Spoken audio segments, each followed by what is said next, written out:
Tyco Integrated Security, food defense is a critically important initiative for our food and beverage manufacturers and distributors. It's so important because food safety and the protection of the food supply chain from the farm all the way through the production to the manufacturers and distributors, it's all about protecting the consumer and ultimately protecting the brand of our customers.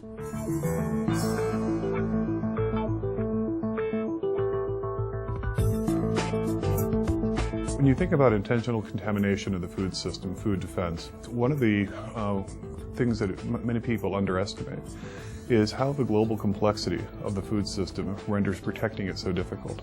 And contamination at any point along the supply chain can result in a catastrophic food defense loss. Overall, the biggest challenge is how long our supply chain for food has become. When you spread that supply chain out tens of thousands of miles, when it goes through hands, 20 or 30 times, the risks are clearly amplified. We are living in a global world, and globalization is important. Importation from abroad is important. So in the food defense strategy, we have to take into account all the food supply chain, from the beginning, from the production to the consumer, through the transportation, the processing, the manufacturing, the packaging, the retail. Today, from the food protection, if we look at food protection with food safety and food defense as one, the risk is actually high. For the first time from enterprise risk, food defense became huge. What we hope to deliver as value to our customers from an assessment is really simply this, helping our customers understand their vulnerabilities, and then what are the proactive measures they can actually implement so that they can actually prevent food adulteration from happening in the first place.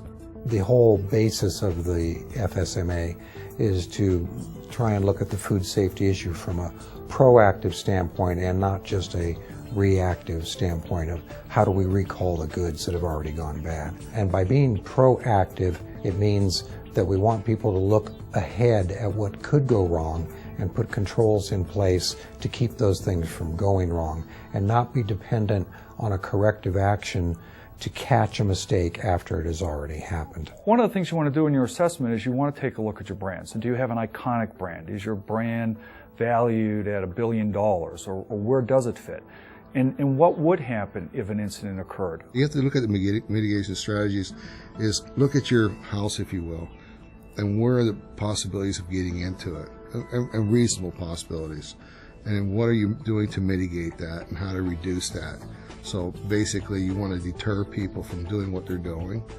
You want to be able to detect them if they do something, and if you do, you want to delay that possibility. So it's a locked door. They have to do something to that, and that time period, you want to make sure that you're responding to it. Know your risk, know your vulnerabilities, understand your threats, and then work with experts in your field and also your security solution provider to ultimately come to a reasonable, rational decision to protect your product.